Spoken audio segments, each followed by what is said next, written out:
Ojea las páginas del Búho. Operis. Iuris. El debate.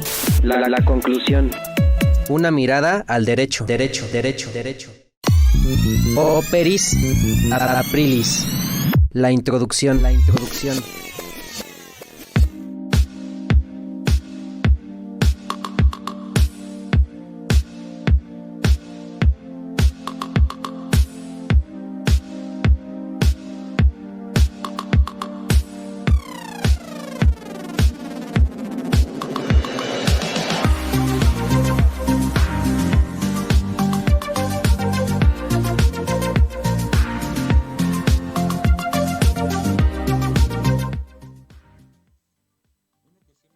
Más del Búho, solamente aquí por Frecuencia Lince. Esta vez nos encontramos pocos integrantes, pero bueno, en la locución tenemos, si se pueden presentar, compañeros. Guillermo García. Yo me llamo Elian Lira. Y Gerardo Julián Luisa Valente. En los controles tenemos al doctor Samuel Hernández García. No, perdón, Samuel Hernández Corona. Es que el nombre me confundió. Y bueno, hoy vamos a hablar sobre la prisión preventiva oficiosa. Es el tema seleccionado para el día de hoy. Y quiero partir con una pregunta que va a dar apertura a este debate. ¿Realmente la prisión preventiva oficiosa es una medida de seguridad indispensable o es una violación al propio principio de la presunción de inocencia? Recordemos que la prisión preventiva oficiosa es una de las figuras jurídicas más polémicas que existe en nuestro sistema penal.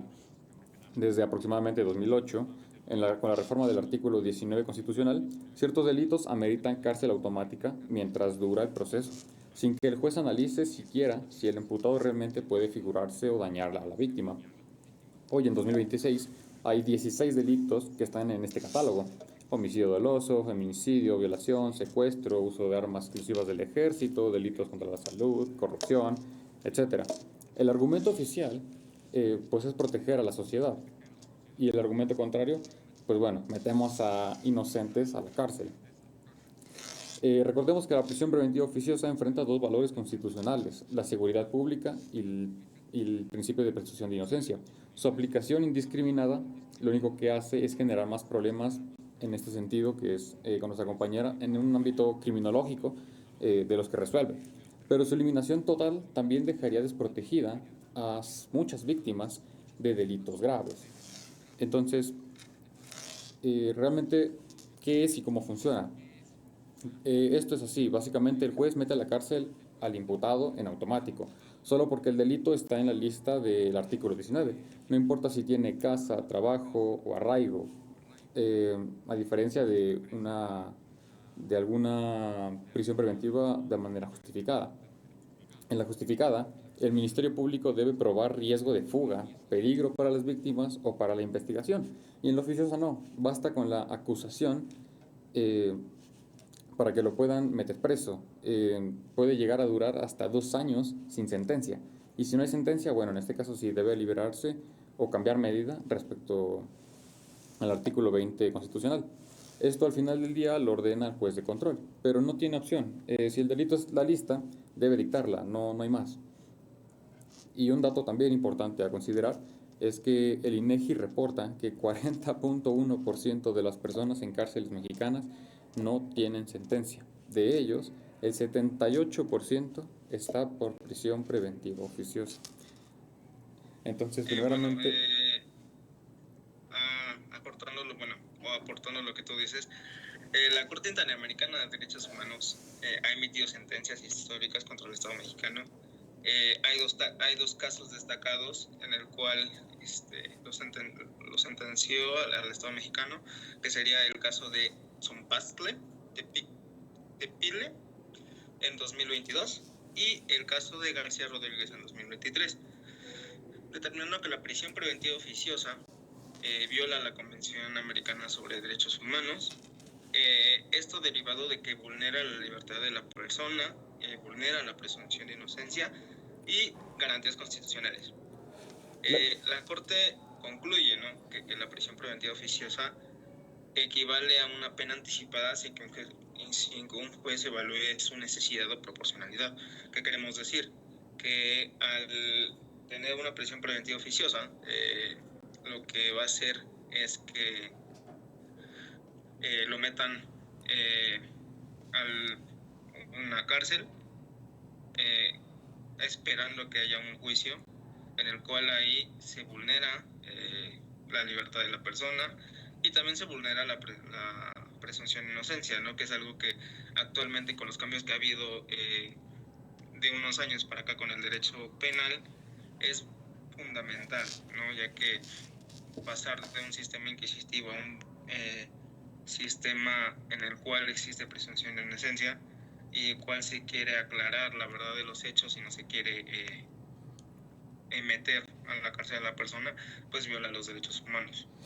Claro, que justamente, todo surge por algo, al final del día, como todo, tiene sus argumentos en pro de las propias víctimas, ¿no? Porque es cierto, en delitos como el feminicidio, violación o el secuestro, dejar libre al agresor sí puede llegar a terminar en amenazas por parte del agresor hacia la víctima, incluso en muchos casos hasta la propia muerte de la víctima o incluso de los testigos.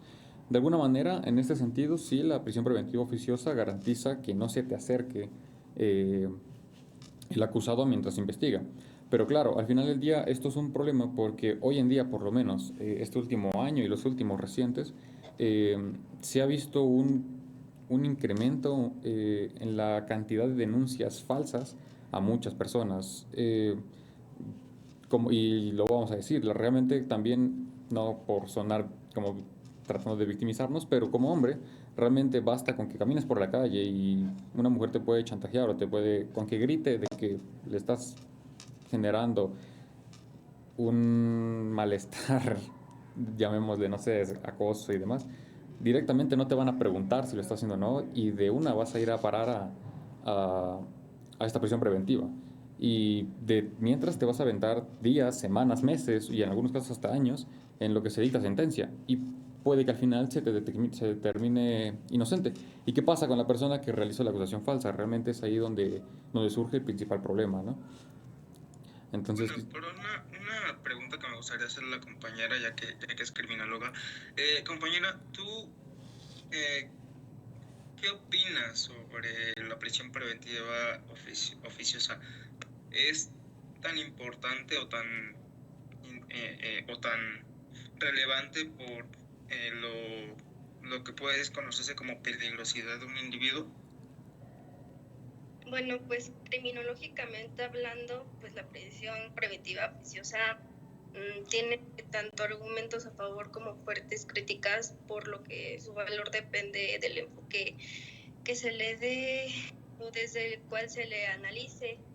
Desde una postura tradicional puede que sí valga la pena, entre comillas, pues esta podría ser porque protege a la sociedad de delincuentes peligrosos, evita fugas, etcétera.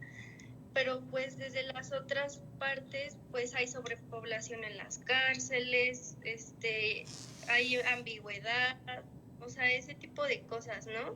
Que en vez de evitarlas, las seguimos incrementando. O sea que podrías decir que por un lado está bien, pero por el otro hay un exceso de personas que están en cárceles por ya sea prisión preventiva oficiosa o porque ya tienen una sentencia. Exacto, porque también, o sea, por esa parte de los casos en los que literalmente meten a gente inocente a la cárcel, se está haciendo una sobrepoblación y ni siquiera se les comprueba nada y los tienen ahí y pues realmente a los que sí tienen que estar ahí los liberan y pues no se hace nada y pues se le está dando un mal uso y siento que es algo que no se sabe manejar. O sea, es un recurso mal utilizado. sí, claro, al final del día, pues creo que el problema viene de la propia sociedad que hace un mal uso de esta herramienta jurídica, que al final del día se supone que debería de utilizarse mera y exclusivamente para proteger a las víctimas reales de que sufran ese tipo de delitos. Porque realmente no solamente es eso, también como un argumento en pro, pues bueno, se podría considerar que en algunos estados podría llevar a evitar la impunidad por fuga, porque recordemos que México tiene frontera con Estados Unidos y una alta capacidad de economía del crimen organizado. Y si en esta prisión preventiva líderes de cárteles se irían antes del juicio directamente Por ejemplo, recordemos el caso García Luna. Su proceso en Estados Unidos fue posible porque no lo soltaron, justamente. Como otro pro podría ser no sé, de alguna manera la presión social y política, porque al final del día la sociedad, es cierto, exigimos siempre mano dura y de alguna manera quitar la prisión preventiva oficiosa para delitos graves se percibe de alguna manera como tratar de darle beneficios a violadores y asesinos. Prácticamente es inviable. Por eso yo creo que no se ha eliminado. Como un cuarto argumento, podríamos considerar también que no deja de ser una herramienta, como dije antes, contra la corrupción y delincuencia organizada, porque desde 2019 se incluyó corrupción, huachicol, delitos electorales, el mensaje si robas al erario te vas directo a la cárcel, disuade funcionarios. Y al final también pues es un estándar internacional relativo. Recordemos que justamente, como lo mencionó Memo, la Corte Interamericana permite prisión preventiva si es excepcional y proporcional. Y México argumenta que el catálogo es solo para delitos de alto impacto. Claro, no, bueno, pero también creo que aquí hay un tema bastante importante que no mucho, ¿no? Lo ven algunos legisladores. ¿Cómo interpretan las leyes, no? Porque para que se pueda interpretar el segundo párrafo del artículo 19 constitucional, se debe recurrir a una exposición de motivos, ¿no? De una reforma que fue en 2008, en la cual posterior a esas reformas del 2008 en adelante, a partir del 2011 y 2019, fueron agregados diferentes tipos penales a los que ya existían en la reforma del 2008 con la prisión preventiva oficiosa. Pero también, porque ¿cómo se interpreta una norma penal? Ya que se puede recurrir a diferentes formas de interpretar, ¿no? Como en un sentido literario, en un sentido de la semántica y en un sentido histórico-teológico, ¿no? Cada uno con diferentes criterios para delimitar los alcances de la aplicación, ¿no? En este caso, por ejemplo, con una interpretación histórico-teológica, se puede buscar conocer el contexto y las razones por las que guiaron, ¿no? En este caso al juez a emitir la norma penal, ¿no? Pero hasta qué grado, ¿no? Nuestro actual sistema de justicia con nuestros nuevos jueces van a saber interpretar una norma, ¿no? Con esta curva de aprendizaje. Claro, que bueno, justamente ya expresando sus puntos, digamos, llamémosle en pro de la prisión preventiva, realmente hay un montón por parte negativa. O sea, al final del día no deja de ser un dilema de saber si es viable o no lo es. Como primer argumento, y es el más claro, y de hecho pues por el que partí justamente este debate, justamente es que viola directamente la presunción de inocencia. El artículo 20 constitucional y el artículo 8.2 de la Convención Americana menciona: toda persona es inocente hasta que se demuestre lo contrario. Pero por su parte la prisión preventiva invierte la carga. Básicamente eres culpable hasta que de alguna manera tú vas a probar tu inocencia. Esto va directamente en contra de derecho, o sea, no solamente con el artículo constitucional, sino con la propia Convención Americana, en la que se supone directamente eres inocente siempre, hasta que, bueno, se demuestre que eres un culpable. No al revés. Directamente esta prisión preventiva va totalmente en contra de derecho. Sí, claro, ¿no? Porque ya te están juzgando antes de... O sea, ya te están diciendo que eres alguien que ya cometió un delito sin antes investigar y sin antes llevar un procedimiento adecuado. Claro. Cuando ya ni siquiera se cumplió en la etapa del juicio, ¿no? Correcto. Sí, no, sí. ya ni siquiera como que, o sea, desde la criminología moderna, no siempre vale la pena porque realmente no disminuye la criminalidad, no ataca las causas de un delito, favorece la sobrepoblación en las penitenciarías, puede aumentar la reincidencia a los delitos, vulnera los derechos humanos, castiga antes de pueda haber una sentencia, o sea, puede también afectar a las personas de escasos recursos, o sea, muchísimas cosas, ¿no? O sea, literalmente se convierte en una pena anticipada. Sí, que justamente uno de los argumentos que mencionaste anteriormente precisamente estaba aquí también, que es la saturación carcelaria y al final del día una fábrica de delincuentes, porque realmente el estudio de la propia criminología sí demuestra que meter a primodelincuentes con delincuencia organizada termina generando escuelas de crimen. Un joven acusado de narcomenudeo sale a los 2 años siendo sicario. La cárcel realmente, y todos lo sabemos, al final del día no rehabilita. Entonces, ese es un segundo punto totalmente en contra.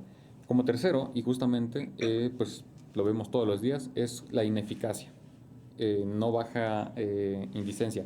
Quiere decir, México tiene prisión preventiva oficiosa desde el año 2008. Homicidios pasaron de 8.867 en el 2007 a más de 30.000 en 2023. Realmente, si sirviera, los delitos del catálogo habrían bajado. Pero bueno, como vimos, no pasó. Bueno, que también un punto en el cual yo siento que puede ser viable la prisión preventiva, actualmente ya es prisión preventiva justificada, con estos cambios, ¿no?, que se ha hecho y que sentenciaron a México con la Corte Interamericana, que la aplicación de la medida cautelar solo es en actos de molestia, o sea, solo debe proceder única y exclusivamente cuando existe la necesidad de tener la cautela. En este caso, cautela en el proceso o protección a víctimas. ¿Qué creo que quiero decir con esto? Cuando existe una necesidad de garantizar que en este caso el imputado comparezca a juicio o que no haya problemas a la hora de la investigación, y en este caso igual proteger a la víctima o testigos, ¿no? Cuando esté en el proceso. Pero a mi parecer muchos jueces, muchos personas que están aquí no ven ese lado. Siento yo que es, ¿sabes qué? Tú cometiste homicidio en este caso, por ejemplo, pues prisión preventiva, ¿no? Porque qué tal si puedes cometer otro delito, ¿no?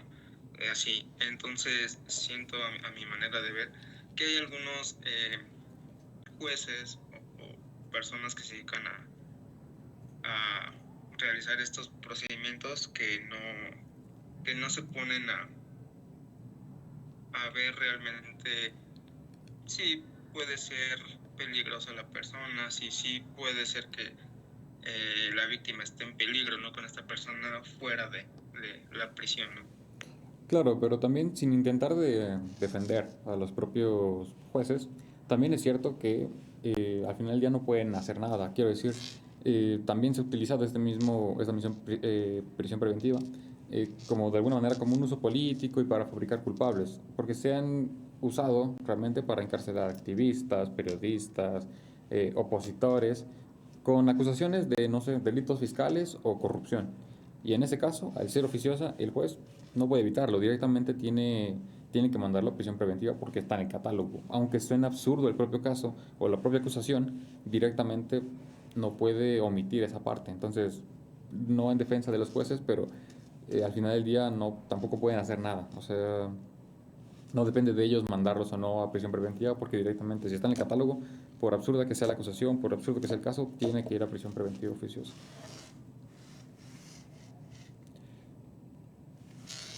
Ahora, como quinto punto, tenemos la condena de la Corte Interamericana.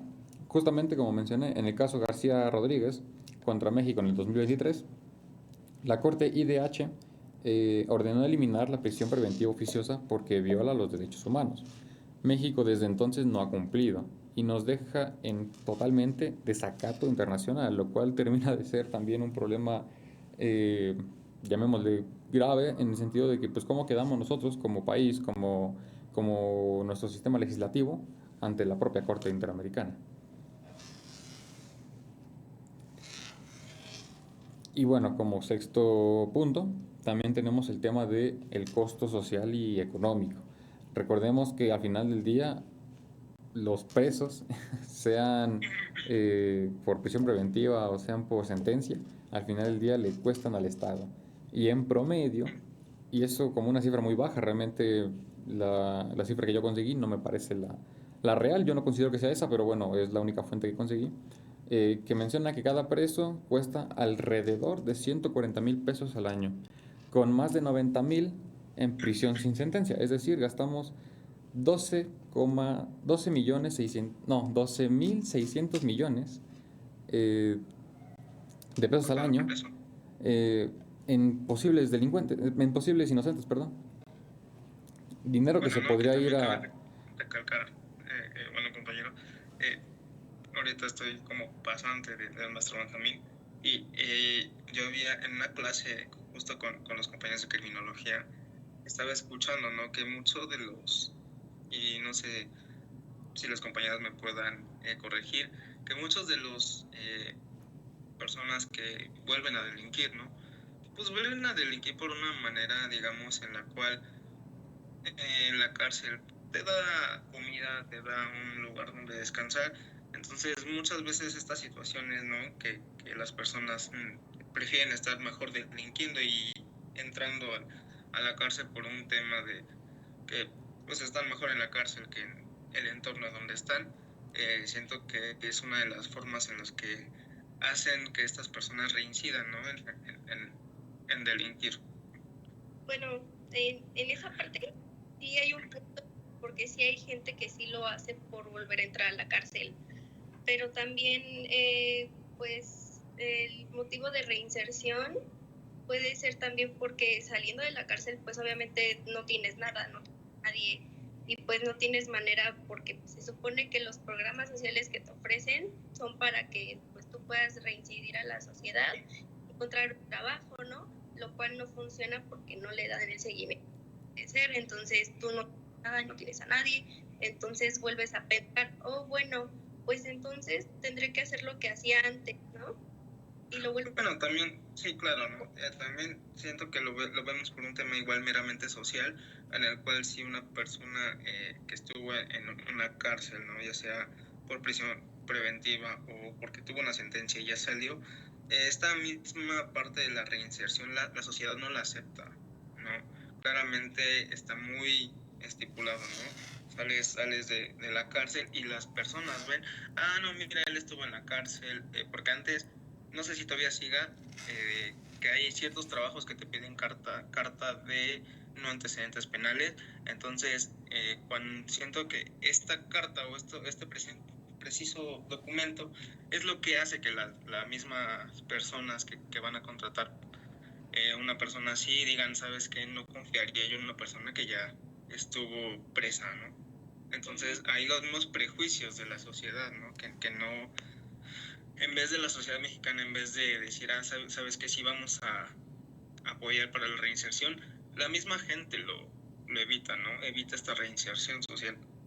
Sí, justo, o sea, por eso también es ese punto en el que ellos vuelven a delinquir y regresan a la cárcel, pero también es cierto que hay gente que pues tiene esta comodidad y dice, bueno, pues también si yo estaba bien adentro, pues voy a hacer algo para regresar. Que justamente lo que decía el compañero, pues bueno, me parece que de hecho existe una teoría completa que se llama la teoría del etiquetamiento, en el que básicamente al meterte preso sin sentencia, la sociedad directamente te va a poner la etiqueta de que eres un criminal. Incluso aunque salgas siendo inocente, ya no consigues trabajo. La realidad es que al final del día también la prisión preventiva oficiosa te criminaliza antes de poder juzgarte. Y al final eso trae consecuencias justamente en la propia sociedad, en la que directamente, por el simple hecho de que quede el antecedente de que te fuiste a prisión preventiva, directamente te van a tratar como criminal, y para estos mismos va a ser completamente diferente la dificultad que van a tener para poder estar de nuevo, convivir de nuevo en sociedad. Al final, bueno, también como punto de debatir, me gustaría escucharos a los dos. ¿Realmente opinan que la prisión preventiva oficiosa realmente previene o solamente está castigando? A mi punto de vista, siento que en vez de que esté beneficiando, está perjudicando. Porque en primera, un punto que ya habían mencionado ustedes, dos compañeros, es la sobresaturación de las cárceles. Y en segunda, que ya te están criminalizando por antes de un proceso. Entonces, ¿qué quiere decir? A mi punto de vista, perjudica. porque en primera viola tu libertad y viola tu principio, ¿no? Uno de los principios es el principio de presunción de inocencia. Entonces, al que tú estés en la cárcel o que te metan por prisión preventiva actualmente justificada antes oficiosa, te están diciendo prácticamente que tú ya cometiste el delito sin previas averiguaciones. Bueno, pues la prisión preventiva puede ser útil en casos de, no sé, de alta peligrosidad, pero su aplicación cuando es que es automática y excesiva, o sea, cuando se aplica de esa manera, o sea, suele generar más problemas sociales y penitenciarios que soluciones reales al delito, o sea, no se apega a lo que realmente ofrece. Okay. Y, por ejemplo, como siguiente punto del que igual me gustaría escucharlos, es un tema de que al final en este tipo de dilemas termina siendo víctimas contra imputados. Básicamente también la víctima tiene derecho a no ser victimizada, justamente. Y al final, desde el punto de vista, desde la victimología, ¿qué pesa más? ¿El riesgo a la víctima o el daño a un inocente? Que en este caso sería el imputado.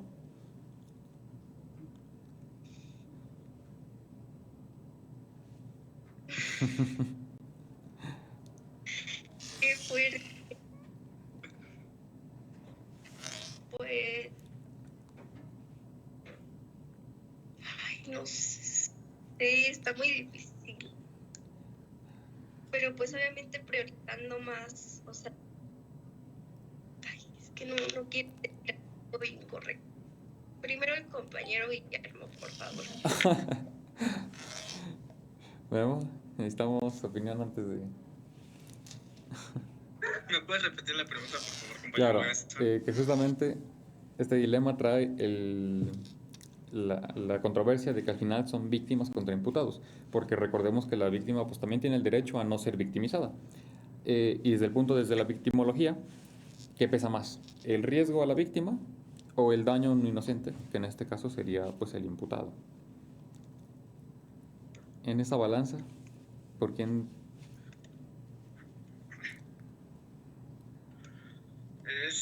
Es una pregunta bastante interesante, compañero.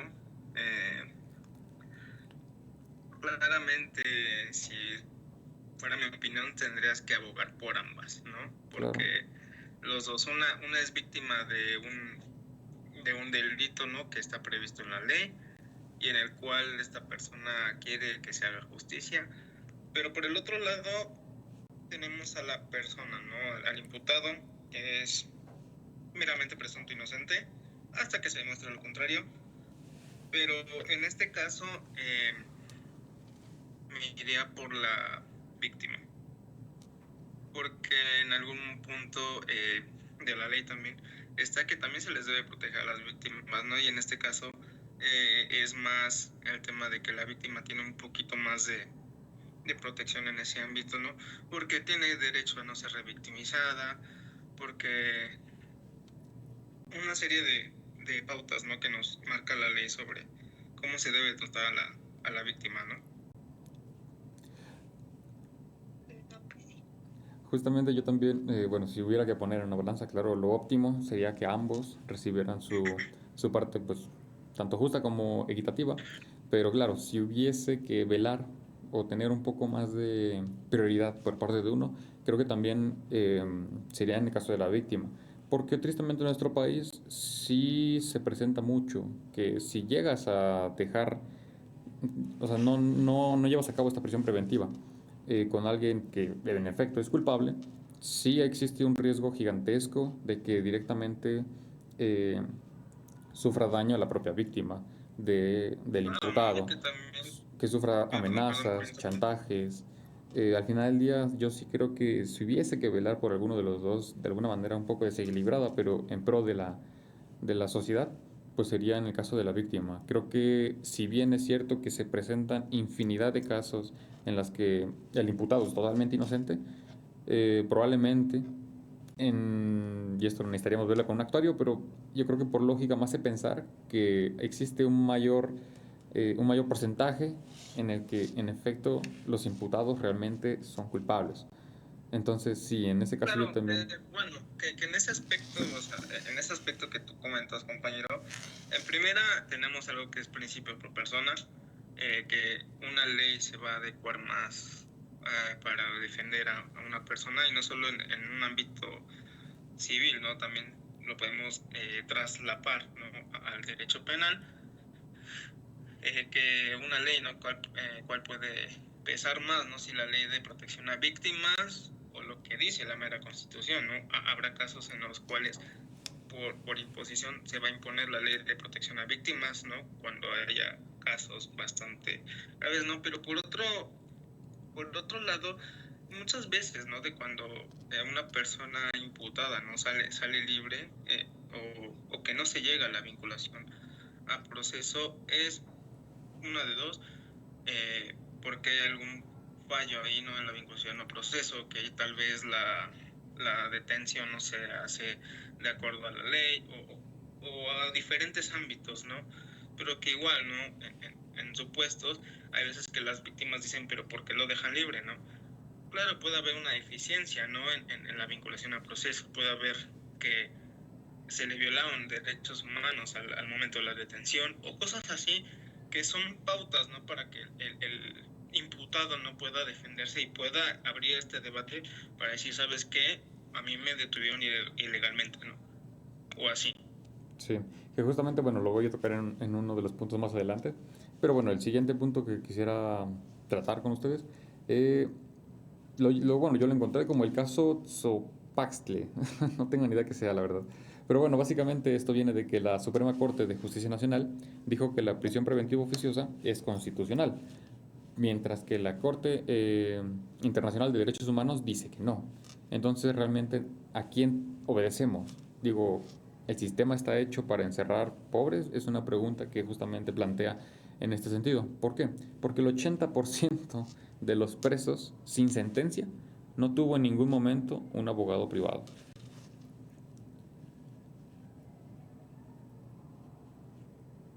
Entonces, en ese sentido, ustedes, ¿a quién le toman más peso por su palabra? ¿A la Suprema Corte o a la Corte Internacional de Derechos Humanos? Porque uno defiende que es constitucional y otro dice que no. Bueno, yo siento que defendería la Corte Internacional de Derechos Humanos porque tiene un punto, ya que como es un recurso que se está mal utilizando y no está bien estructurado, no podría considerarse constitucional. O sea, por lo mismo de que es irregular, no podría considerarse constitucional, porque como no tiene una estructura fija y no, o sea, es un recurso que se contradice así solo, o sea, como, pues, o sea, es para evitar que haya pero pues también viola, pues, como dicen, ¿no? La presunción de inocencia y los derechos humanos, entonces es algo que se contradice y es algo que no podría como estar bien estipulado y lo cual puede considerar algo constitucional. Bueno, ese es mi punto de vista, obviamente. Sí, tú, Memo. Pues mira, por un lado puedo entender la figura de la prisión preventiva, que es una medida cautelar, ¿no? Y en muchos casos hay veces que existen otras medidas cautelares antes de llegar a la última, que es la prisión preventiva oficiosa, actualmente justificada, que sería el ir a firmar a tribunales, pagar una multa, no sé, brazalete electrónico, y etcétera, ¿no? Pero para que se llegue, ¿no?, a una prisión preventiva es porque una de dos, esas medidas cautelares no se están cumpliendo, entonces debe haber una medida cautelar más, digamos, abrasiva, ¿no?, por así decirlo. Entonces el Estado mexicano lo que busca es eso, ¿no? O sea, decir, ok, a ver, primero sin prisión preventiva, ¿no? Una vez que no estés siguiendo eso, ya te ponemos otras medidas cautelares, ¿no? En caso extremo de que no sigas esas medidas, ya va una prisión preventiva. Pero aquí lo controversial es si es oficiosa o no. A mi punto de vista, debería ser justificada el por qué se debería mantener en prisión preventiva, ¿no? Muchas personas o muchos juristas, ¿no? O litigantes dicen, ok, prisión preventiva oficiosa, ¿no? Pero, o sea, sí, ¿no? Pero ¿por qué, no? O sea, dame las razones por las cuales la persona debe estar en una prisión preventiva oficiosa, ¿no? O sea, ¿qué tan peligroso puede ser esta persona que por un delito que no es tan... Por ejemplo, vamos a delitos fiscales, ¿no? Si nos vamos a delitos fiscales, puede ser que ¿por qué si no es tan abrasivo ese, ¿por qué tienes que estar en prisión preventiva, no? O justifícame por qué si deberías estar en prisión preventiva. Entonces siento que la Corte, más que nada, le está diciendo a México, a ver, está bien la figura de prisión preventiva, pero ahora nada más, dime por qué debería ser de la persona que esté en prisión preventiva. Claro, que justamente, Dame las causas. que justamente, bueno, yo quiero suponer que en el caso de delitos fiscales, pues bueno, yo creo que la única justificante que pudiera medio comprenderse, pues es el sentido de que tal vez, pues, fuga, ¿no? De quien comete ese delito, pero para mí no es suficiente como para llevar a cabo esta prisión preventiva. Que justamente lo que decías, pues de hecho es algo que plantea mucha gente, directamente hacer una solución, pues digamos, intermedia. O sea, reducir el catálogo y dejarlo solamente en lo que de verdad impacta, como es el secuestro, violación y el homicidio. Y directamente sacar delitos fiscales o política criminal.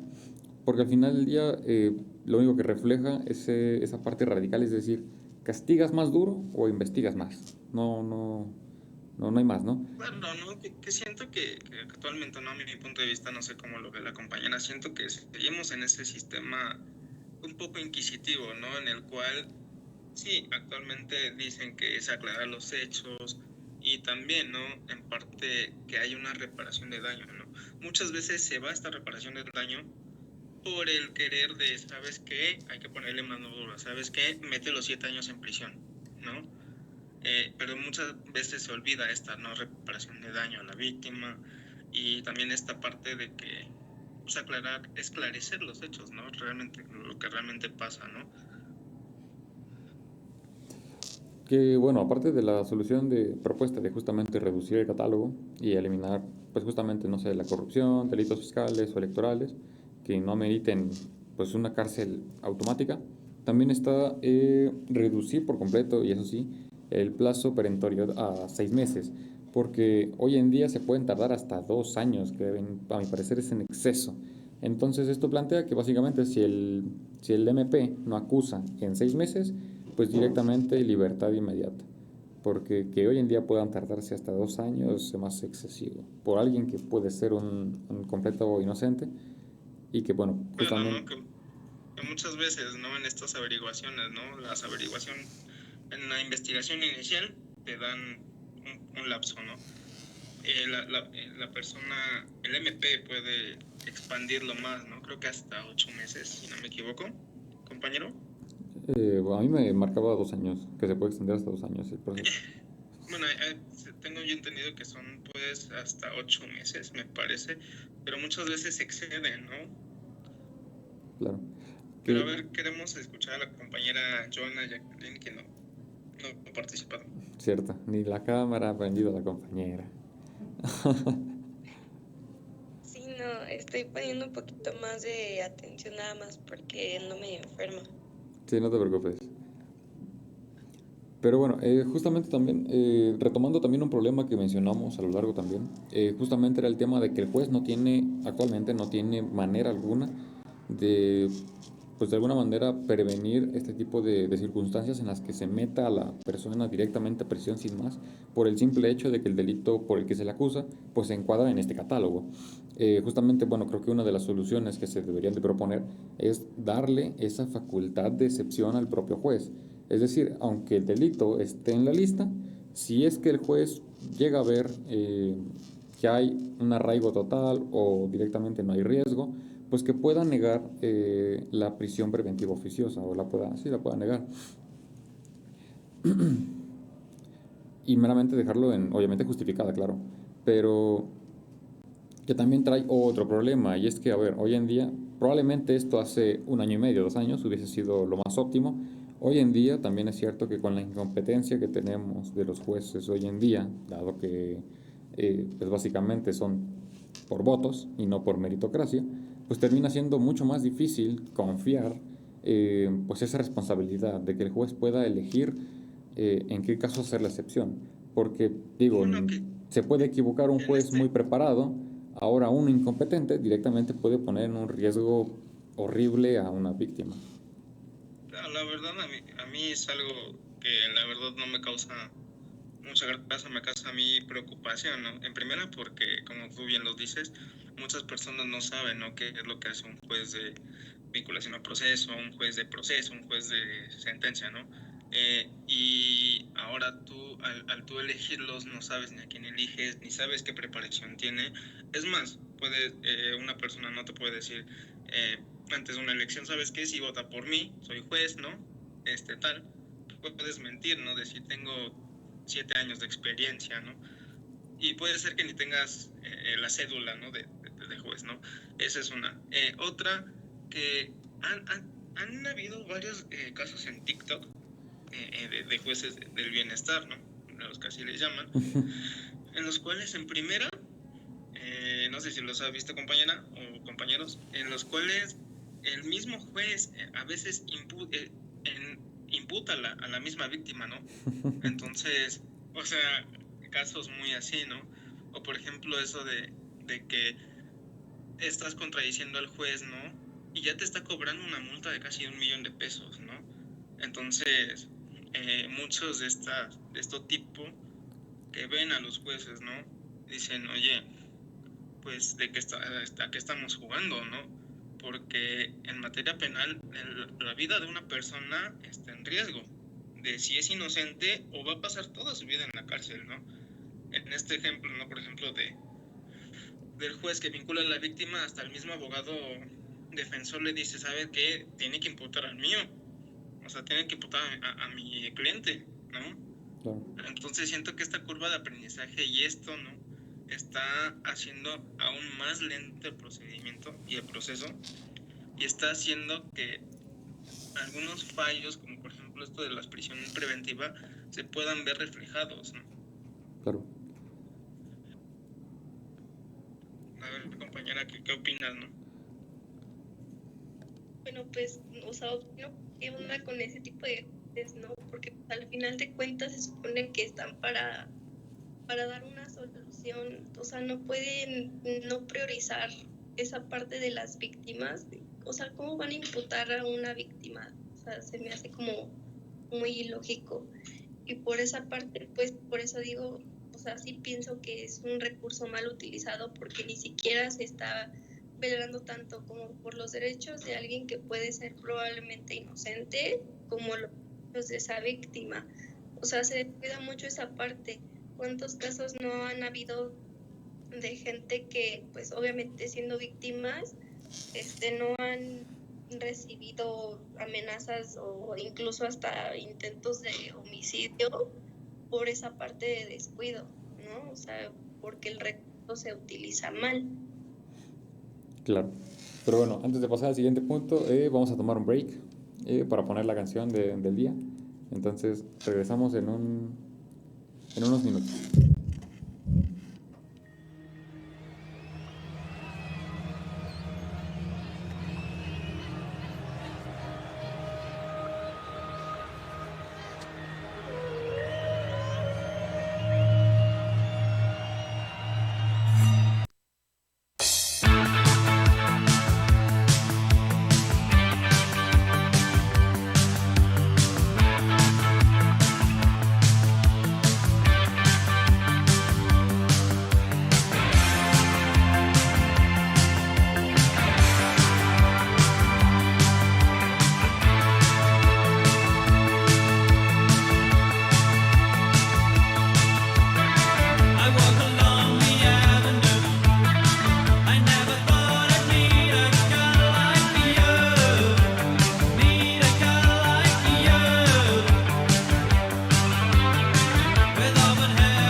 Yuris.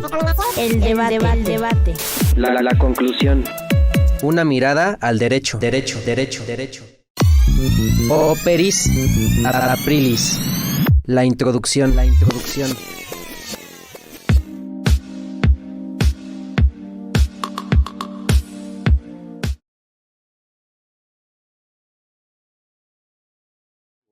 Solamente por frecuencia lince. La canción que acaban de escuchar se acaba I Run So Far Away, una canción bastante popular del año de 1982. Es una canción que salió en el álbum de... porque tiene un nombre medio raro, la verdad. Salió en el álbum de... no lo encuentro. Ya lo perdí de vista. Ya, A Flock of Seagulls. Es una canción de género New Wave and Synth Pop. Los compositores fueron Mike Score, Al Score, Frank Mosley y Paul Reynolds. Es una canción bastante popular que ha aparecido en bastantes películas y series muy famosas, como Spider-Man de 2002, ha aparecido en la serie de La La Land, en ¿Qué pasó ayer?, en la parte 2, en Un Show Más, por ejemplo, también apareció. Pero bueno, ahora sí, continuando con el punto en el que nos habíamos quedado, en el que justamente estábamos hablando de algunas propuestas que podrían ayudar a fortalecer estas soluciones para este problema que presenta la prisión preventiva oficiosa. Pues justamente también iba a preguntarle al compañero Memo, porque desconozco totalmente de esto, no sé si en México existan los brazaletes. Yo creo que lo hemos visto en películas de Estados Unidos, en la que básicamente, pues bueno, están con un brazalete en el pie, en el que, pues bueno, están monitoreados para recibir el arresto domiciliario. No sé si en México eso opere. Me gustaría saber si sabes algo de eso, compañero. Sí, mira, compañero.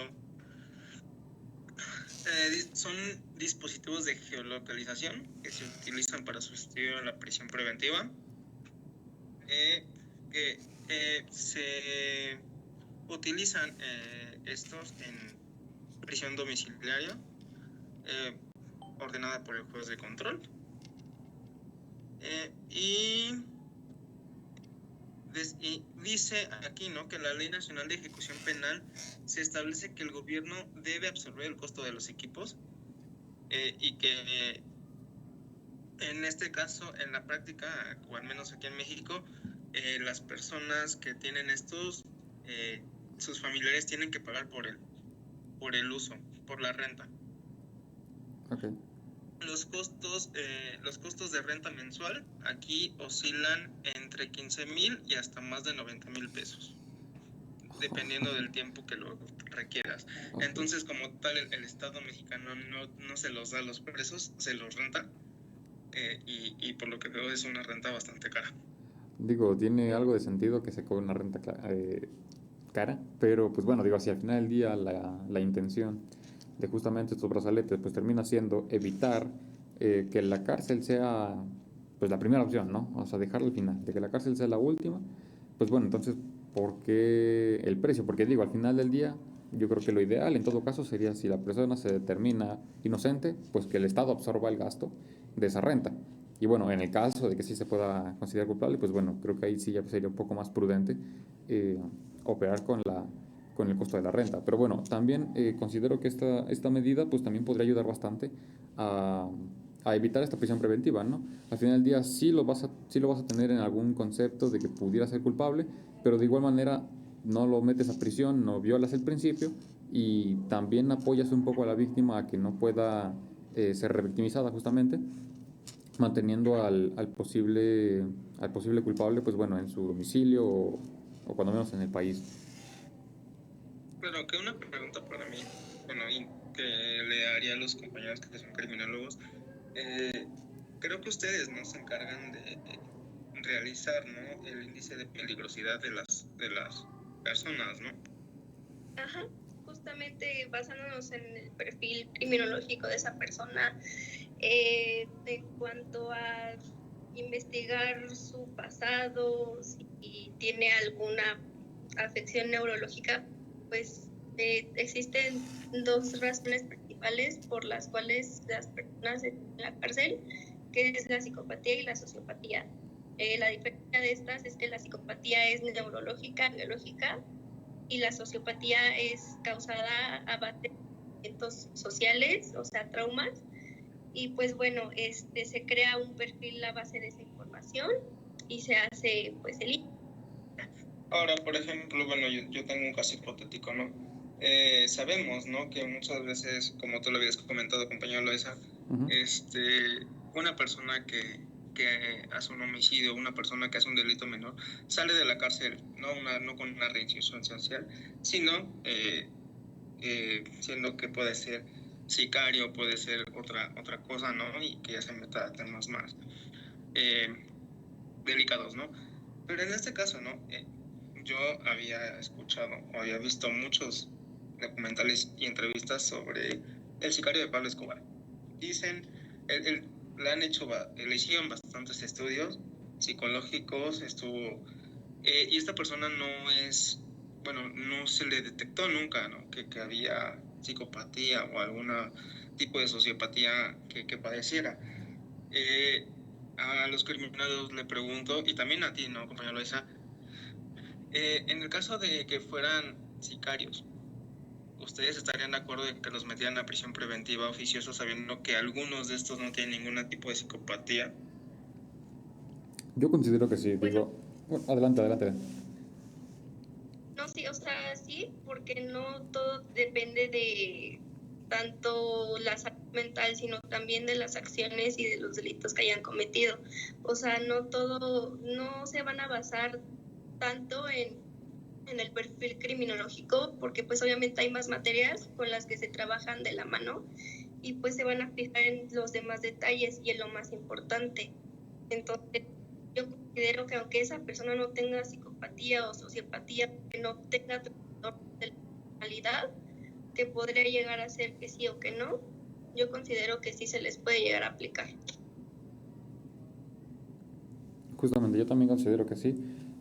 Pero también, digo, al final del día, pues justamente cae también en esta, en esta cuestión de decir, realmente, al final del día, la prisión preventiva, pues no está buscando o no analiza la peligrosidad del individuo, más bien directamente te dice, este delito es igual a cárcel. Entonces, también de alguna manera, pues se violenta, ¿no? En ese sentido.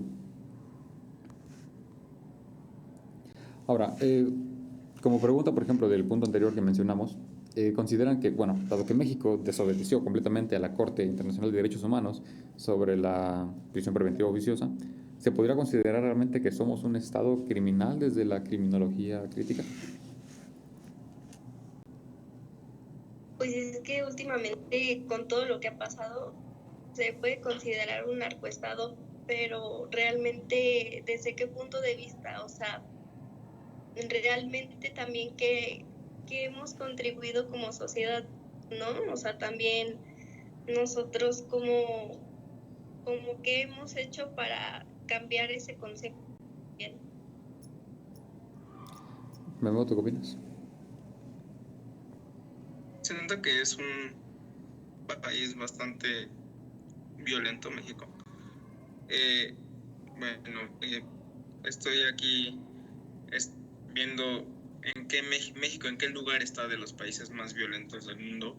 Me parece que no sé si Brasil o Venezuela están en primer lugar, pero siento que previo a esto, ¿no? De los feminicidios y todo, bastante tiene que ver el crimen organizado, estas organizaciones delictivas que hacen que el país sea un entorno violento, ¿no? Por ejemplo, sabemos, todo el mundo sabemos, que una de las razones por las que contratan niños sicarios es a través de videojuegos, a través de juegos que frecuentan las personas, ¿no? Y no digo que sea un país violento, o sea, sí es un país violento, pero tiene que ver también por el entorno en que vivimos, ¿no? Porque, como ya lo habíamos mencionado antes en algunos programas pasados, el dinero de México se encuentra en algunas familias, ¿no? Entonces, al que esta riqueza no sea igualitaria, entonces las personas tienen que buscar un modo de vivir, ¿no? y sumándole que actualmente hay algunas crisis, ¿no? Por ejemplo, de que te contratan por determinado tiempo y algo. Entonces las personas tienen que buscar un medio para sobrevivir, ¿no? En este caso puede ser por medio de la delincuencia, ¿no? O delinquir.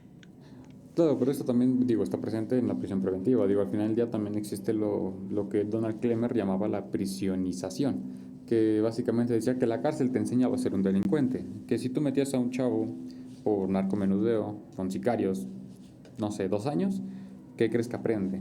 O sea, termina mencionando que la prisión preventiva crea la universidad del crimen. Entonces, justamente, ¿cómo solucionamos o cómo planteamos algo que pueda mejorar esa circunstancia? Digo, es una realidad. Sabemos que cualquier persona que entre a la cárcel, siendo realmente un imputado, va a salir, exacto, va a salir peor. Porque recordemos, la cárcel al final del día no rehabilita, castiga nada más. Es que por... Bueno, adelante, compañero. No, adelante, compañero. Ah, gracias. Siento yo que en el tema del narcotráfico, o sea, es un tema de nunca acabar, porque, o sea, desde cuánto tiempo no está presente y desde cuándo no se supone que van a combatir, o sea, por ejemplo, desde que se creó la Guardia Nacional, díganme cuánto, según ha bajado el índice de criminalidad en ese aspecto. O sea, yo resultado, por ejemplo, mi papá es comandante de la Guardia.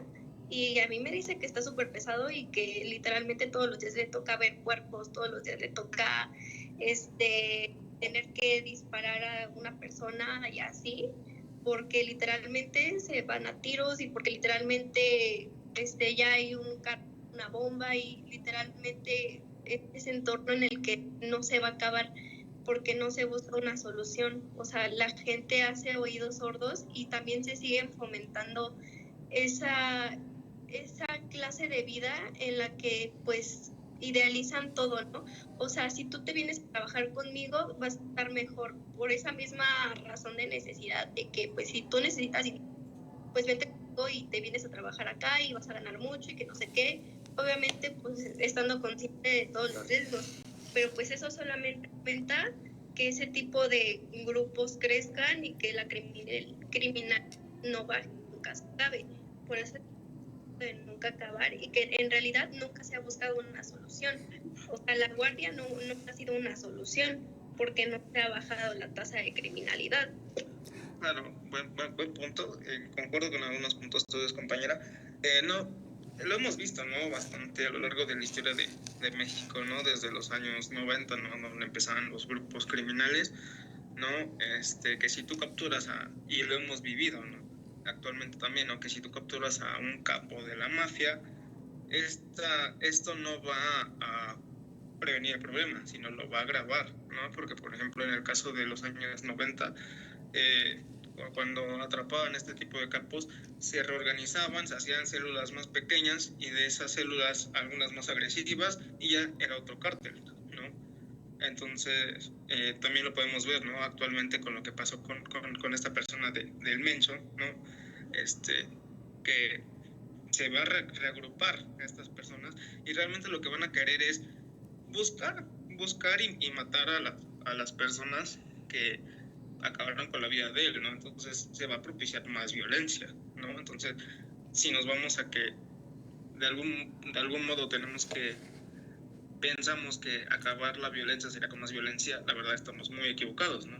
Siento que se debería hacer un buen plan para que podamos erradicar las tasas de criminalidad y de violencia en el país, ¿no? No, y en esta parte de que, por ejemplo, mataron al Mencho y ya, a ver, ¿a quién vamos a elegir ahora, no? O sea, ¿quién es el que sigue? Correcto. No, nada más están buscando que caiga una cabeza y 3 más aparecen, ¿no? Y que justamente uno de los puntos que mencionó nuestra compañera, justamente también es una de las críticas más importantes que ha recibido esta prisión preventiva, que le llaman ley ciega. O sea que básicamente nosotros aplicamos la prisión preventiva oficiosa solamente porque lo dice el 19, sin ver siquiera si está funcionando, cuando justamente las estadísticas muestran que aún con la prisión preventiva oficiosa operando, igualmente los casos de homicidio terminaron yéndose a la alza. Entonces, si no funciona, ¿por qué seguimos utilizándola? Y es más, ¿por qué no, con tantos años, digo, esto fue desde 2008, ¿por qué no hemos entonces reformado a manera de poder mejorar esta situación?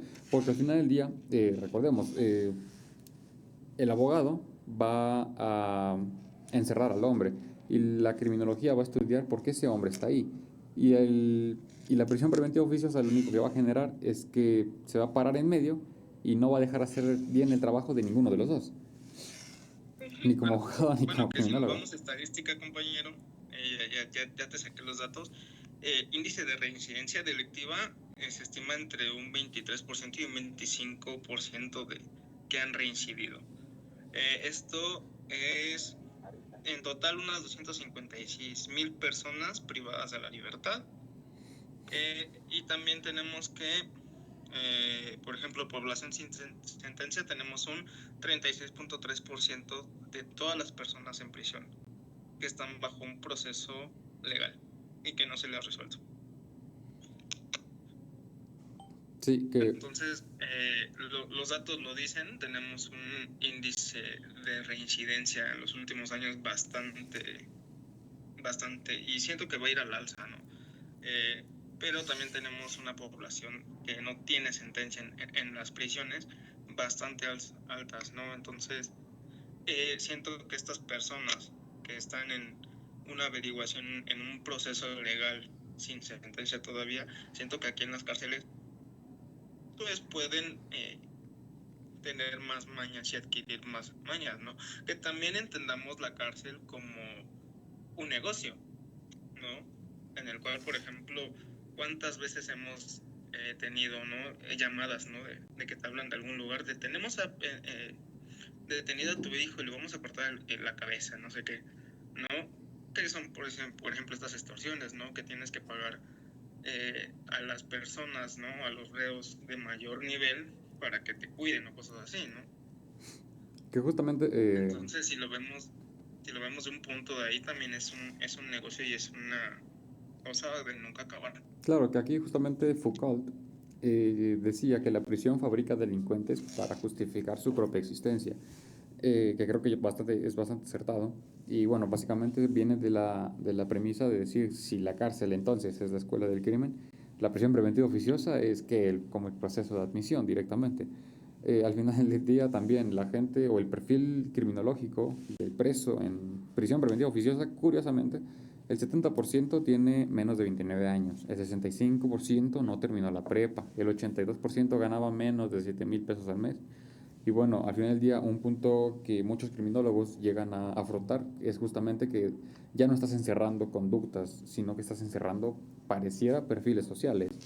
Porque es demasiado coincidente decir esto de este perfil, ¿no? Justamente. Y son perfiles sociales con clase social, ¿no? Porque también va desde la clase, bueno, que ni siquiera clase alta, ¿no? Porque ni siquiera clase alta entra, o sea, la clase alta es la más protegida, ¿no? Pero pues desde clase media alta hasta clase baja. Bueno, que por ejemplo, un ejemplo de clase alta que está en prisión preventiva sería lo de Fofo Márquez, ¿no? El caso de esta persona que lo metieron, ¿no? Por un delito de feminicidio, cuando a mi punto de vista, no sé qué opinan ustedes, compañeros, era nada más unas lesiones, ¿no? Pero también, ¿no? Está, por ejemplo, esta parte, ¿no? De, pues esta persona, pues hay que hacerla que le dé una lección, ¿no? Pero la pregunta es, a esta persona, ¿no? ¿Qué tanto le va a ayudar la cárcel, ¿no? El que esté ahí metido unos 15 años, ¿no? Pero, bueno, ya estamos por terminar justamente, nos queda muy poco tiempo. Me gustaría dar una conclusión a mí antes de darle cierre. Obviamente me gustaría escucharos a todos ustedes, pero pues bueno, también quiero aportar de mi parte, ¿no? Porque digo, es un tema bastante extenso, del cual pues va a ser muy difícil terminarlo en una sola sesión, pero pues bueno, para mí, al final del día, la prisión preventiva oficiosa pues no es más que un síntoma de un sistema penal que está enfermo. O sea, directamente nosotros la estamos usando. ¿Y por qué la usamos? Porque no confiamos en que los juicios vayan a ser rápidos, porque los MP integren bien sus carpetas y que los imputados no se fuguen. Encerramos por las dudas. Y desde el derecho eso es totalmente inconstitucional. Desde la criminología, es criminógena, crea más delincuentes. Desde la política es popular. La salida, pues al final del día, considero yo, pues no es eliminar completamente la prisión preventiva, sino más bien reformarla directamente. Porque digo, justamente hoy planteamos bastantes puntos, ¿no? Como reducir el catálogo, que los plazos ahora ya sean pues más fatales y que tengamos jueces con criterio para poder determinar en qué casos sí operar con preventiva oficiosa y en qué casos pues directamente hacer la excepción aunque el delito encuadre en lo estipulado en el artículo. Y claro, en paralelo pues también invertir en lo que sí baja el delito. Hemos visto que la prisión preventiva directamente no generó ningún cambio importante con el porcentaje de delitos. Entonces, pues bueno, tratar de invertir a lo mejor en, no sé, investigación científica, en, no sé, juicios en 6 meses y cárceles que rehabiliten y demás. Al final del día, pues bueno, la prisión preventiva oficiosa pues no encierra el delito, encierra nuestra incapacidad de hacer justicia rápida, realmente. Y mientras sigamos presumiendo culpables, vamos a seguir también fabricando delincuentes. Pues sí. ¿Comentarios finales de ambos?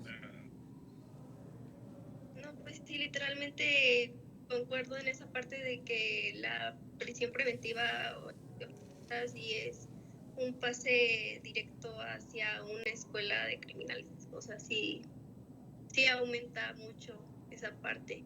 Y lo que nuevamente vuelvo a mencionar es malo y no está bien estructurado, y pues es algo que se tendría que checar justamente en esa parte de dónde sí usarlo y dónde no, porque pues, literalmente tiene muchas partes negativas más que positivas y pues que están afectando, ¿no? Al final de cuentas.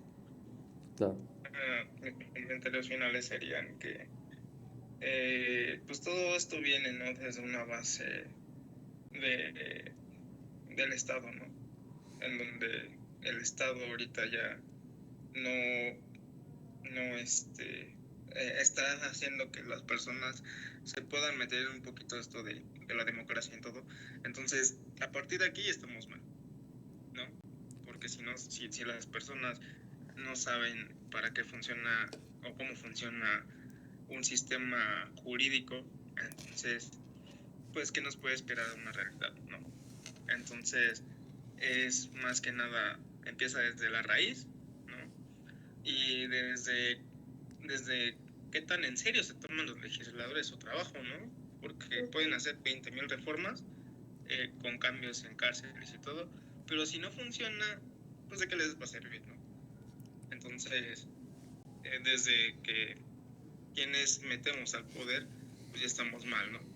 Y en cuanto a prisión preventiva y todo, pues es una sobrepoblación y es un tema de nunca acabar, pero que si empezamos a analizarlo desde el fondo del asunto, pues hay muchos cambios que deberíamos realmente hacer y que no siento que en unos añitos pueda mejorar la situación. Claro. Pero bueno, compañeros, va siendo hora de despedirnos. Me encantó tenerlos por aquí. Quienes participamos en este programa, por favor.